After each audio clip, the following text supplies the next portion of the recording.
Relief Resources is an international mental health referral network connecting individuals and families with the mental health professionals they need. Through a series of targeted questions, Relief referral specialists comb through the database of thousands of professionals, carefully connecting the client with the resources necessary. Throughout the client's journey to emotional well-being, Relief offers expertise, guidance, and resources, all in a discreet and confidential manner.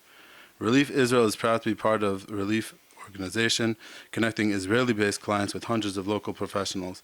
Today we will hear from Dr. Freedman and Harav Weiss as they discuss complicated mental health challenges from both a professional and halachic perspective. And introduce Dr. Freedman is a board-certified psychiatric and public health advocate based here in Yerushalayim. After completing his training as an award-winning chief resident at Harvard Medical School in Boston, Dr. Freedman made Aliyah with his wife and family. He learns Bava Metzia in the morning Seder, is a popular columnist in Mishpacha magazine, and longtime colleague and friend of Relief Resources. Hagaon Harav Weiss Shlita, Av Bezdin Darkei Torah Yerushalayim, is one of the Poiskei Hadar, and we would love to hear from both of them, their perspective on many of the questions that we receive. It's a tremendous honor to be here. Thank you so much for having me, Reb Shlomo. Thank you so much for sitting with us, Harav. I think one of the first questions that it's important for us to ask as we're in the middle of the 3 weeks that comes up with many of my patients is the question of fasting on tinus.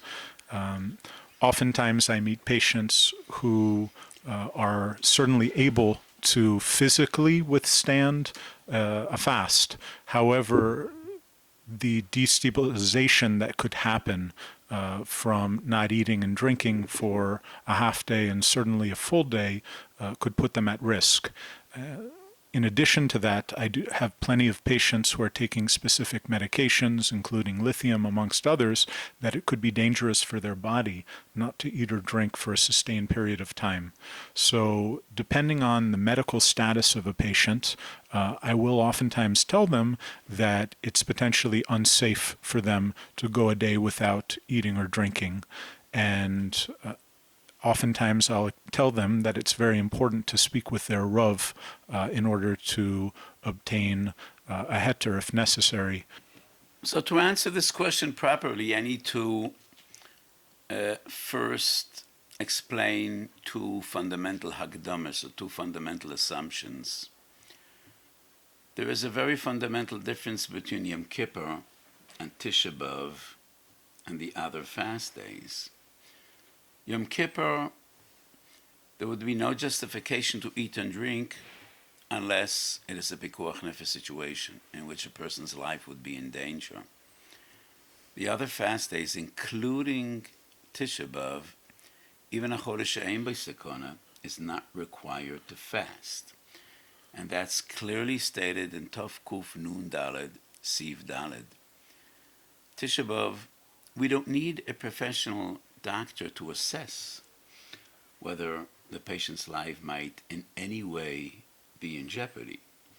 B'mokum choili lo gazru rabbanon. That is the lashon of the Shulchan Aruch. Reb Chaim Brisker and Stenzel and the Aruch HaShulchan both argue based on the wording, the formula of the Shulchan Aruch, b'mokum choili lo gazru rabbanon, that if a person is defined as a chayli, even a chayli she'ein bo sakona, and his life is in no way in jeopardy, he doesn't have any mitzvah to fast on Tisha B'Av. Famous anecdote about the Brisker Rav, and it's very typical of the Brisker Rav. A person once told him, I'm not feeling well, my doctor told me I need to eat on Tisha B'Av, but I'm going to give it a try. I'm going to try, and I think I will fast. So the Brisker Rav told him, that's great, but don't forget Kabbalas Tanas of Tisha B'Av by Mincha. What he meant to say is, if your doctor told you you got to eat, then you have no Tisha B'Av. If you want to fast, it's a Tanas Yochid. And a Tanas Yochid, you need to accept the Tanas by Tfilas Mincha. So that is a very harsh and cynical statement, typical to the Brisker Rav. Chassam Sofer seems to have a different opinion, and according to the Chassam Sofer, even if you need to eat as little as possible, or as much as required, but not more than that. So assumption number one, Tisha B'Av even though a person's life will in no way be in jeopardy, but if his health will be negatively affected, then he has no mitzvah to fast on Tisha B'Av. That's assumption number one. Assumption number two. Mental illness is roughly breaks down into two categories, psychosis and neurosis. And I am not really so qualified to explain this. Dr. Freedman is, and I am somewhat infringing in his territory, Sogas Gevul. There are two fundamentally different ailments. When a person has psychosis, he might be dangerous to himself and to others, sometimes with suicidal tendencies, sometimes it manifests itself in violent outbreaks. So people that have any form of psychosis cannot fast, and that would be a heter even for Yom Kippur and not for Tisha B'Av. With neurosis, usually they wouldn't endanger others, neither themselves, but it's unpredictable. And even people that suffer from neurosis, it would affect their balance, their stability, and therefore, if a doctor, a professional doctor, that's a mumche in his field, feels that the patient needs to eat, I would allow him to eat even Yom Kippur, needless to say, other fast days, including Tisha B'Av. Because we know far more about our bodies than we know about our minds. And I allow myself to make this statement even though I'm sitting next to a psychiatrist who I greatly admire his professionalism, his ehrlichkeit, his Yireh Shamayim. But I do dare to say we know more about any other organ than we know about the mind.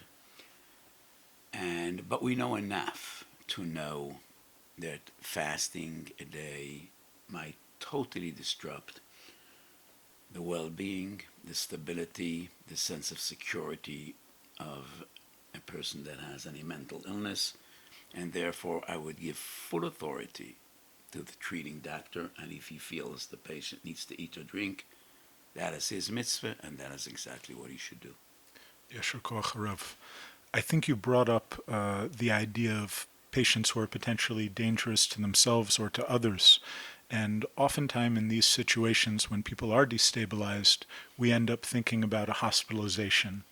And when there's no less restrictive alternative and a patient is potentially dangerous, sometimes they will be recommended to go to a hospital, and in certain situations we might have to invoke the laws of the country to hospitalize them against their will.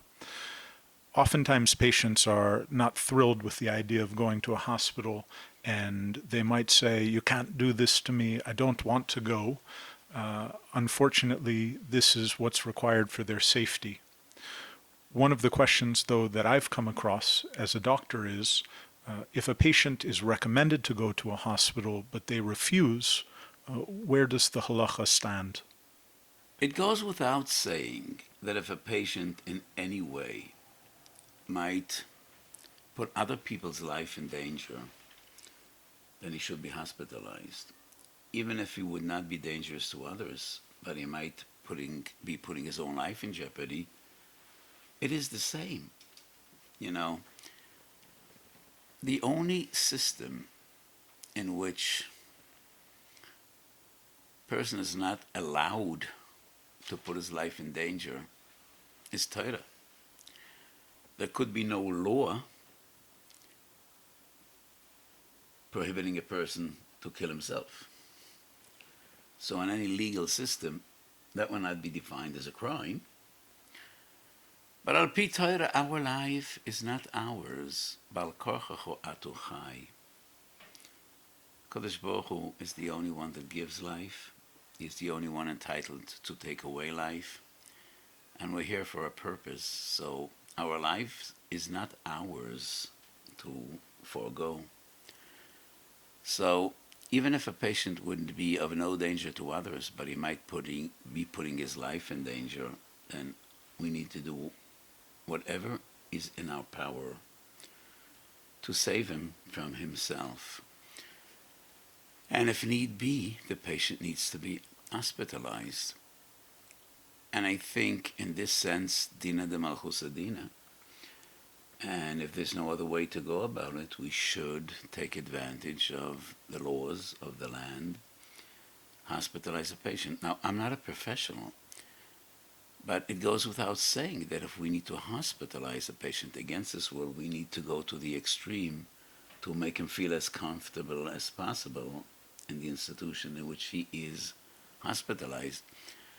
I know sometimes it's very difficult, but we need to do our utmost. But it is clear to me that if he would be endangering his life and kal v'chomer other lives, then if need be, then he needs to be hospitalized. That goes without saying.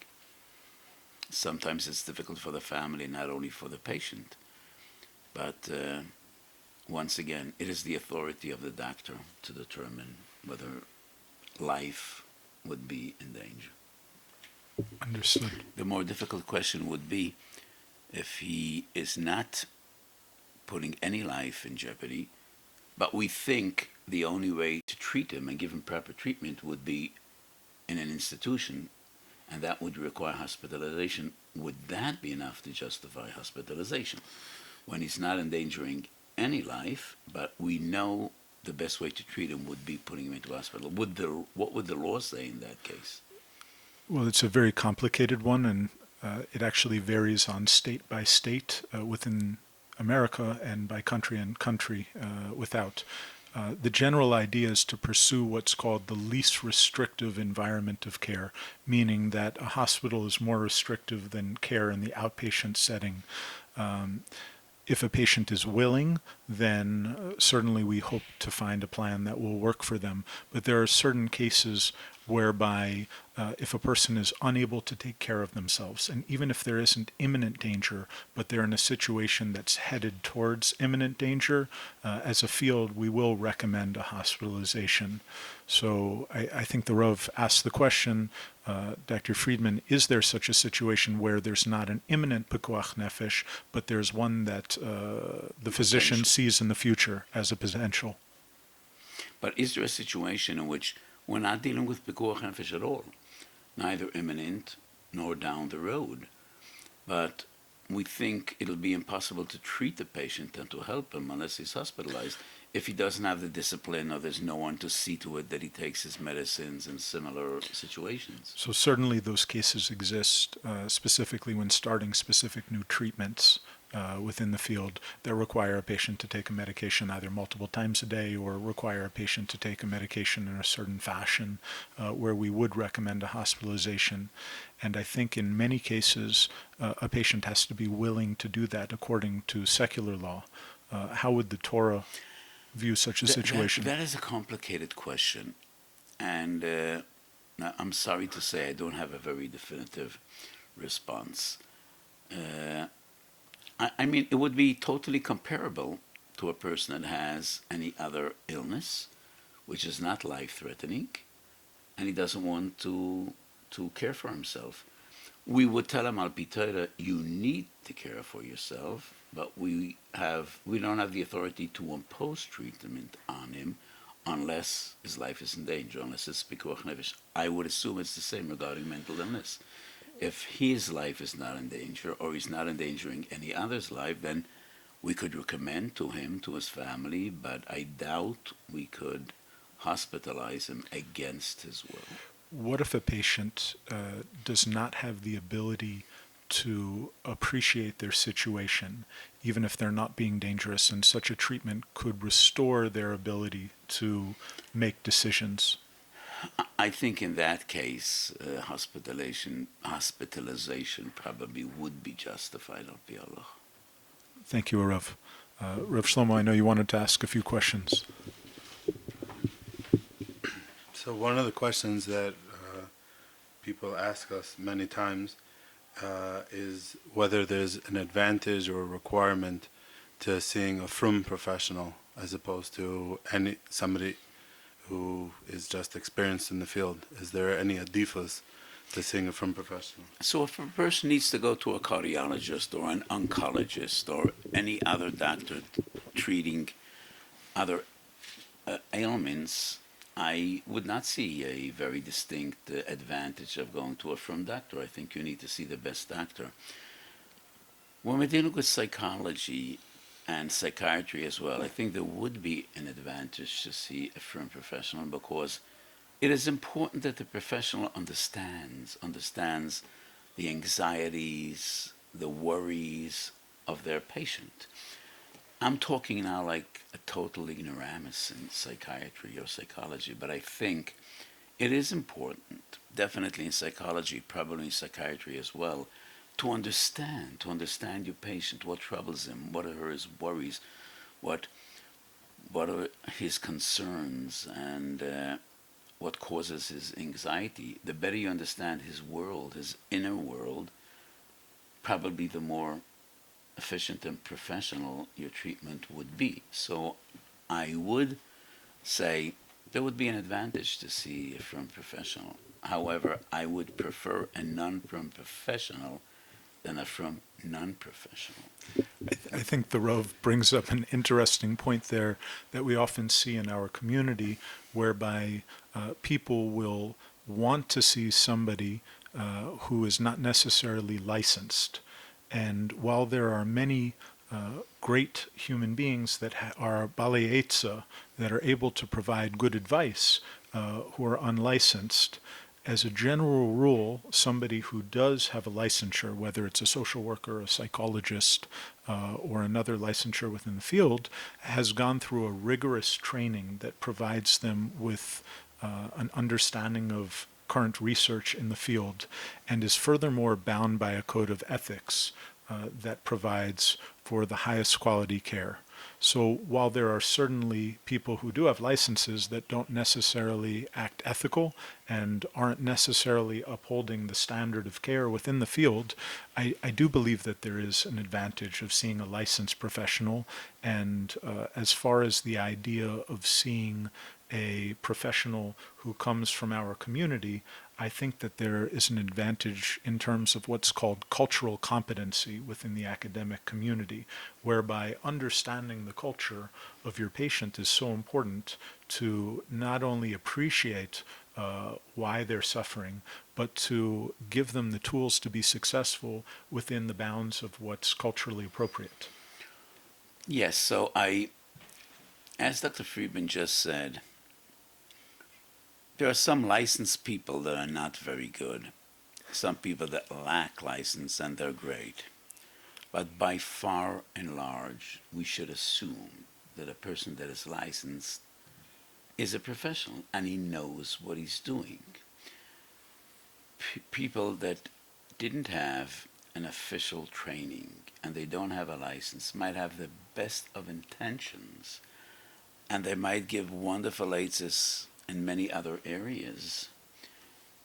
But what people sometimes lack to understand, and what the Rambam makes clear in many of his writings, Kishem sheyesh cholayei haguf, yesh cholayei hanefesh. And body could be ill, and I'm not talking about the neshama. The neshama is something which is totally in the realm of the spiritual. But I'm talking about your mind. And people have mental illness, and mental illness is illness. And just like everyone understands, if you have a cardiac problem, if you have cancer, you're going to go to a doctor and not to a self-proclaimed mumcha. It is the same with mental illness. So you need to go to a professional. And the only way to know that a person is a professional is if he's licensed. So you cannot go to someone that is not licensed. So I think if you need to choose between your Rav or a psychologist, if you have mental illness, go to the psychologist to be treated, go to the Rav to get a bracha. If you need to choose between a from psychologist and a non-from one, if they're both licensed and both professional, As I said, and as Dr. Freedman explained, there is an advantage to go to a firm professional. But it is important that he is a professional. We need to understand that mental illness is for doctors and professionals to treat, and not for wonderful people that really want to be helpful. And they might be wise, and they might be totally ethical, tzaddikim and chassidim, but this is something for professionals to deal with. I think that we should not underestimate the importance of the bracha, and I can say that as a psychiatrist, how important that is for our patients to feel supported and positive about engaging in treatment. I think the importance of a bracha is not only the psychological aspect that the patient will feel more confident. We need to believe in brachas. HaKadosh Baruch Hu gave Avram Avinu the koyach to give brachas, and Avram passed it off to Yitzchak, and Yitzchak to Yaakov, and Rabbeinu Bachye says, from Yaakov to all the tzaddikim and great Talmidei Chacham of every generation. So we believe in brachas. Nobody could promise, nobody could guarantee, but Mishi yesh lachoyle b'torch beisay, the Gemara says in Bava Basra, Yelech Eitzel Chacham, v'yavakesh olav rachman, and that's tefillah. And tefillah and bracha are closely associated, but they are two different things. We believe in tefillah, and we believe in brachas as well. Yashir koach Harav. Okay. I think one of the questions that gets brought up when we're talking about therapy, psychology, social workers, and other licensed professionals aside from psychiatrists is what actually is psychotherapy? And as a professional, I'd like to answer that it's not necessarily the Freudian thing with cigars and couches and dreams, but rather psychotherapy is about learning the skills to be productive outside of the therapy room. And as we learn more about the field of mental health, we see that specific treatments like DBT and CBT and ACT and all sorts of other good Roshei Tevos are about giving a patient the kelim to deal with specific symptoms that they're experiencing. And one of the things that I will experience in my practice is that sometimes I'll give a patient a medication and a recommendation for therapy. And the patient will say, I'm happy to take your medication, doc, but I don't want to go to therapy. And I'll explain to them that therapy is in fact medication. It's something that you have to do to get healthy. And I'm wondering if the Rav has any thoughts on a doctor's recommendation for therapy, and is a patient required to do it? Are they allowed to pick and choose what aspects of the treatment plan they're going to follow? You phrased the question in an interesting way. Are they allowed to pick and choose? So in Bava Kama Pei, as we know, and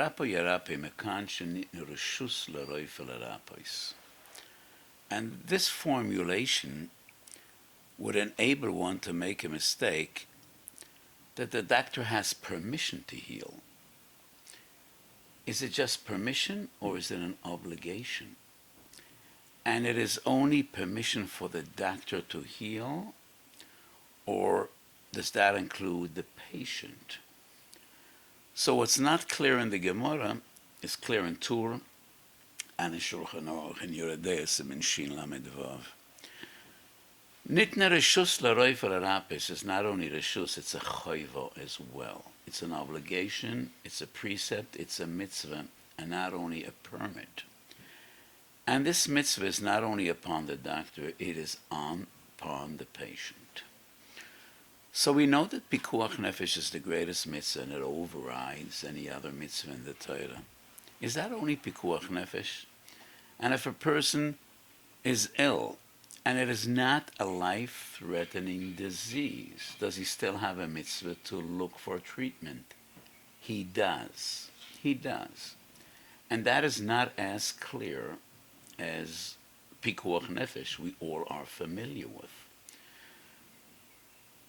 So in Minchas Osha on Corona, that's my most recent sefer, and it's a big schus. This past year has been a difficult year on so many different levels.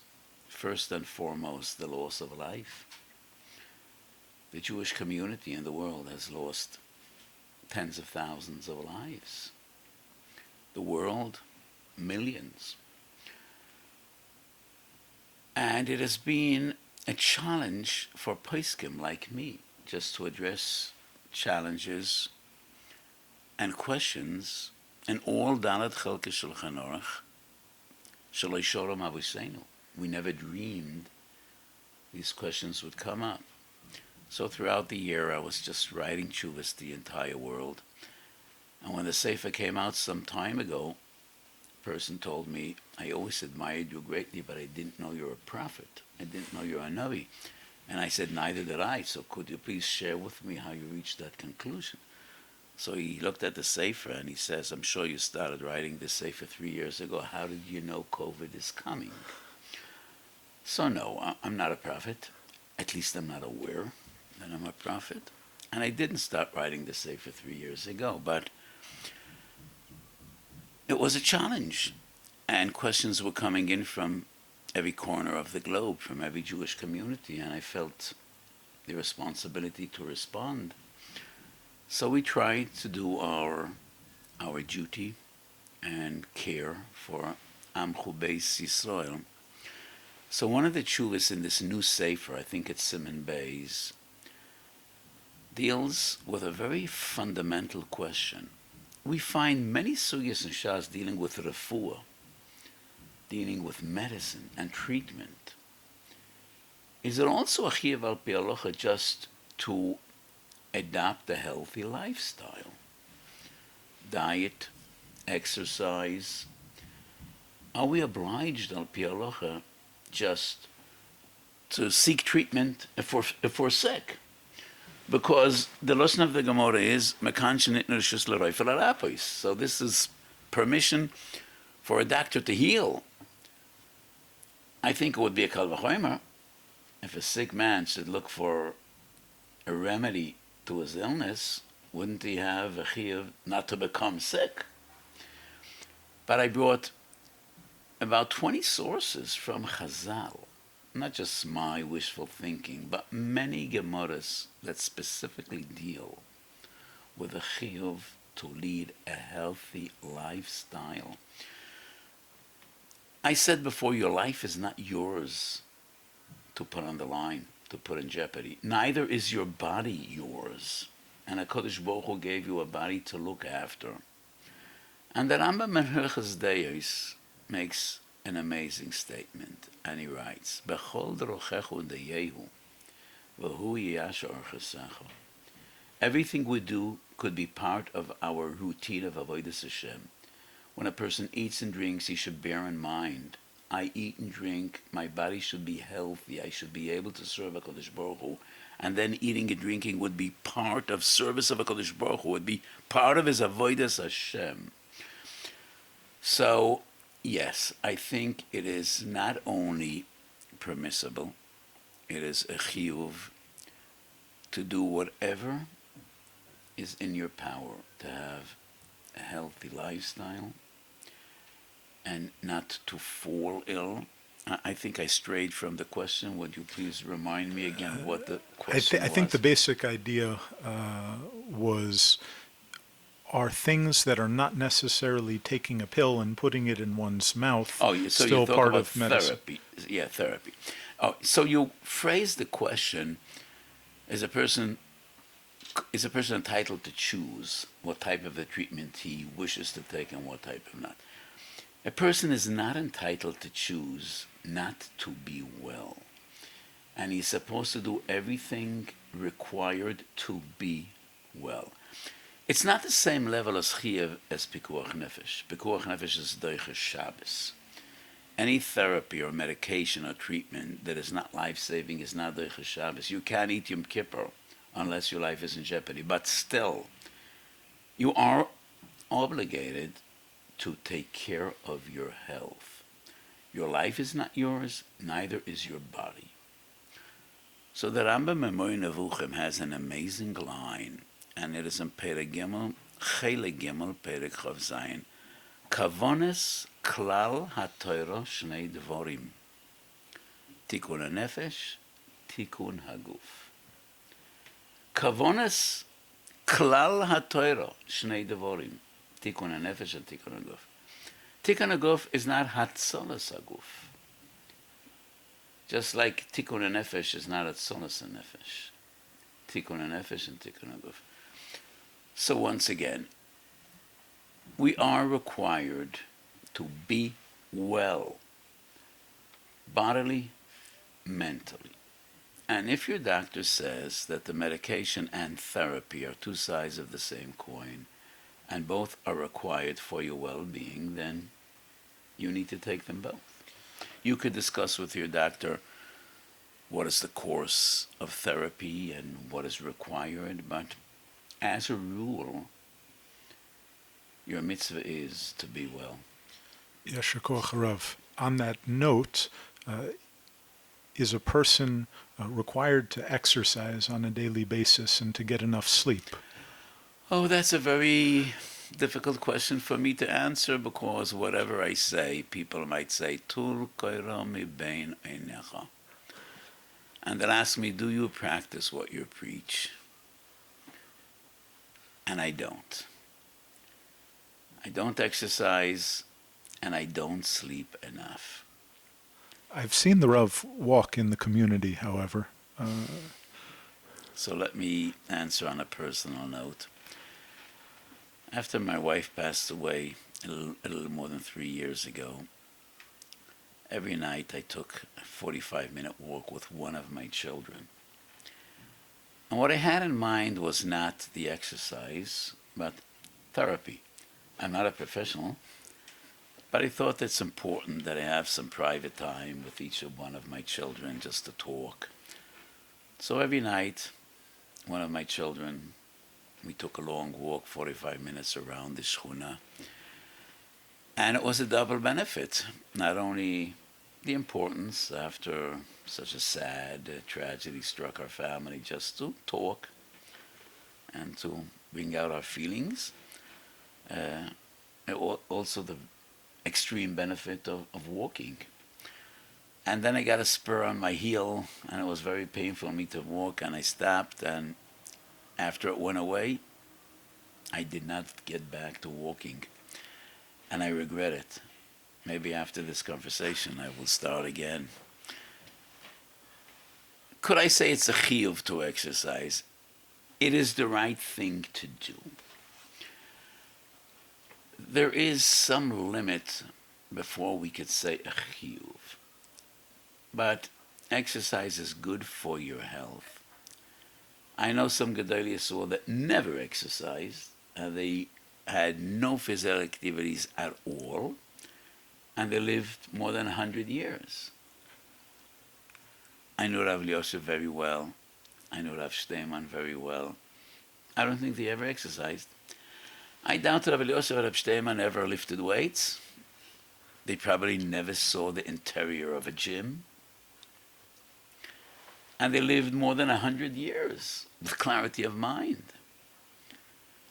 This week in Israel, a young commander, 42 years old, passed away in middle of exercising. Now, I'm not silly enough to try to argue that exercise is dangerous. A person died in a gym. People die everywhere. What I mean to say, it's hard for me to say there's a chiyuv al pi halacha to exercise, but it definitely is the right thing to do. And let me say this. I would not consider it bittul Torah. If the greatest Talmid Chacham takes a half hour a day to walk, I would not consider it bittul Torah. And if you're afraid it is bittul Torah, take an MP3, you could listen to my shiurim on the way. So I'll enjoy it as well, if you exercise. But it definitely is the right thing to do. Regarding sleep, the Rambam Hilchos Deis, Perek Dalad, Halacha Dalad writes, very interesting formula. The day has 24 hours, And it is enough to sleep a third of the day. And the Rambam makes the arithmetic. He doesn't rely on your brilliance. It's enough to sleep a third of the day, which means 8 hours. From the Rambam, it's mashma. You could sleep 9 or 10, but at least 8 hours. I don't recall ever sleeping 8 hours in a day, and I won't share with you how much I do sleep. That is classified information, but I don't sleep enough. And I recently read that in my age it is even more important to get sufficient sleep. I think today professionals would say everybody is different, and we can't say how many hours a person needs to sleep. But sufficient sleep is extremely important to your health. And you should get enough sleep, and you should get exercise. And this belongs in the context of what I mentioned before, that it is not only when you're sick to look for treatment, you also have a mitzvah to sustain your health and to adopt a healthy lifestyle. Exercise is good. And there is a fine line. So let me discuss some lamdas with you. I just quoted the Rambam Memory Nevuchim. Klal kavonas haTorah shnei dvorim. Tikkun hanefesh v'tikkun haguf. But there's another Rambam in the introduction to Shas, and I'm quoting that Rambam. Seems to be a total contradiction. Ki tchilat hasechel yitzayer. Tikkun hanefesh v'churban haguf. Churban hanefesh v'tikkun haguf. This seems to be terrible stira. So Amor Nevuchim, the Rambam writes that the Torah has two intentions: Tikkun hanefesh plus Tikkun haguf. The Rambam introduction to Shas, to Pesha Mishnah, writes no. Tikkun haguf churban hanefesh. Churban haguf tikkun hanefesh. I think there are two concepts of Tikkun haguf v'hanefesh. So today there's a field, bodybuilding. People spend their lives, hours every day, exercising, pumping iron, lifting weights. I don't even think it's healthy. I don't think these people have very long lives. That is worshipping your body. That is churban hanefesh. That's what the Rambam means when he says Tikkun haguf churban hanefesh and Tikkun hanefesh churban haguf. But sustaining your health, that is part of your avodas Hashem. So you don't need to run 10 hours a day. You don't need to worship your body, worship your soul, worship your neshama. You need to understand that life is all about your neshama, and this entire world is a transitional stage. It's a prosdor kedei lagia latrakan. But to make it to the castle, you need to be healthy. And a healthy neshama requires a healthy guf. So what the Rambam means to totally reject is, worshipping the human form and the human body and investing in. That is totally detrimental to Torah values. But sustaining your health is part of your chiyuv, it's part of your avodas Hashem. So you need to sleep well, you need to eat in a healthy fashion, and dedicate your life to the service of HaKadosh Baruch Hu, to Torah and mitzvahs and masim tovim. Okay. Thank you, Harav. On that note, I think it's so important to consider the idea of taking care of one's body, taking medications as prescribed, and participating in therapy when that's recommended by the doctor as well. What should a family member do when their loved one is not interested in accepting treatment? Most specifically, I would say, to what extent are family members required to take achrayus for their loved ones when it comes to ensuring that a doctor's recommendations are carried out? Kol yisod harev mizeh lezeh. And the closer you are, the more responsibility you bear.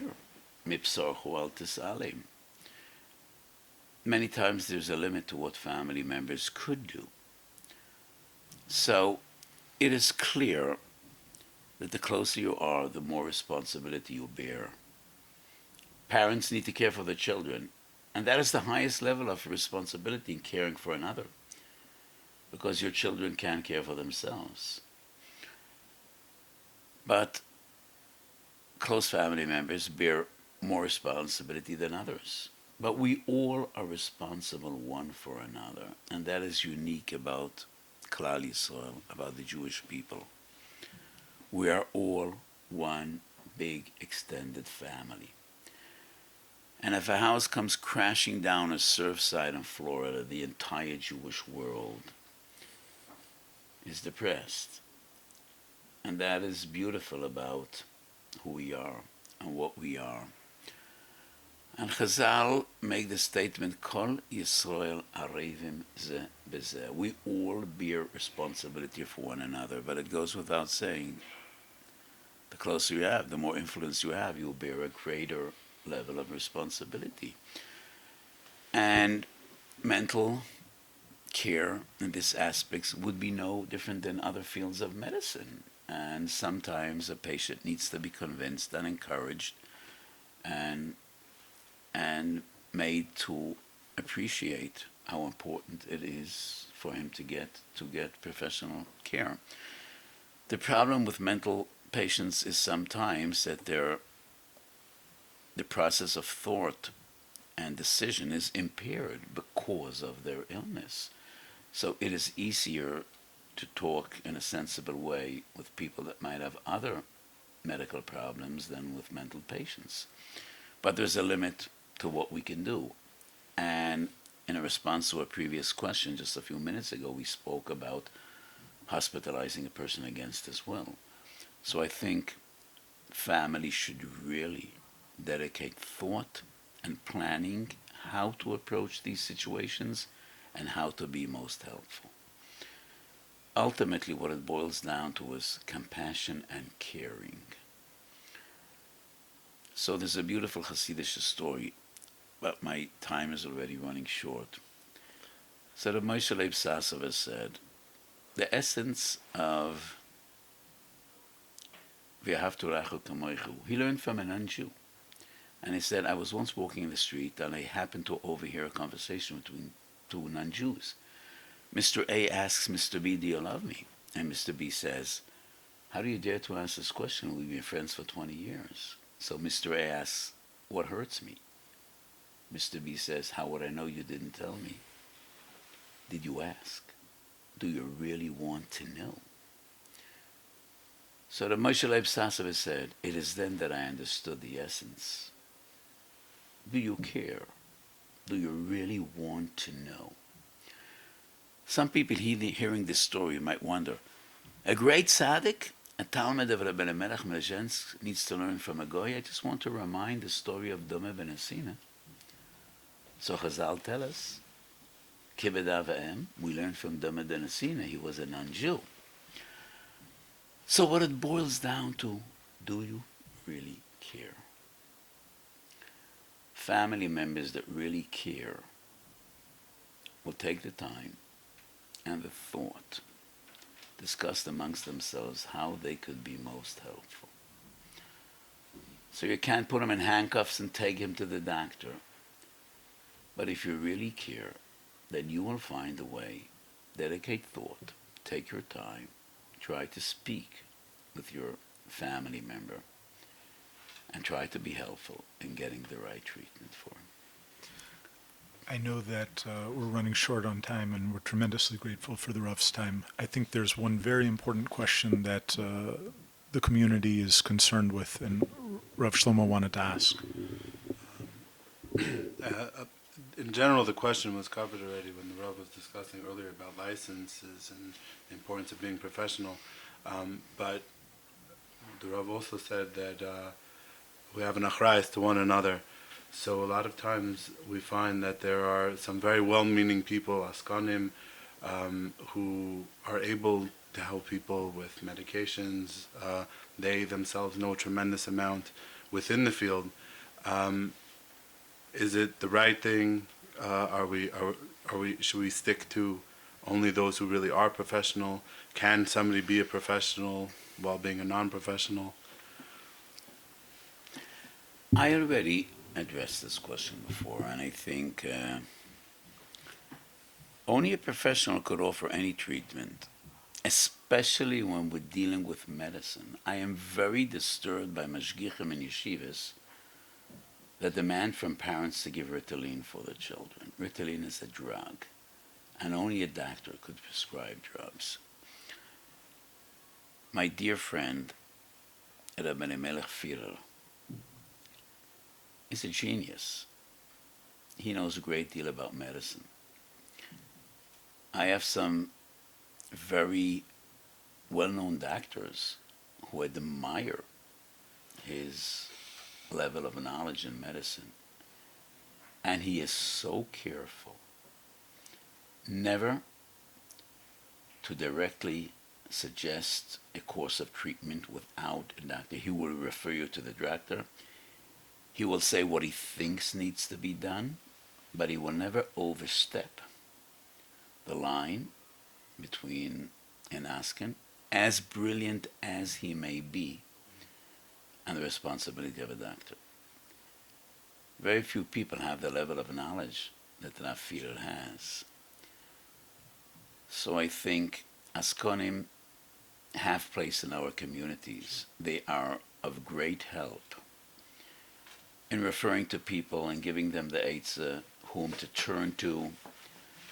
But I think they should be very careful not to overstep. Only a doctor could prescribe drugs. Only a professional could really determine a course of treatment for a patient. So Rabbeinu Bachya has an amazing thought.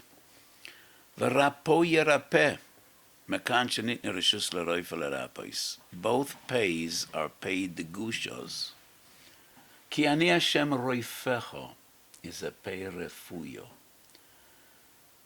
When your cure will come by doctors, it usually involves pain, whether it's surgery or medicine. When HaKadosh Baruch Hu sends refuas min hashamayim, they do not cause pain. So let us hope, in the source of our tefillas and trying to do the right thing, HaKadosh Baruch Hu, boire refuas, ki ani Hashem refecho, HaKadosh Baruch Hu should send refuas and Yeshuas to our people. And then Dr. Freedman will have more time to learn in Koil, in my Koil or anywhere else. Shenishma b'seiris toivos. Amen. Amen.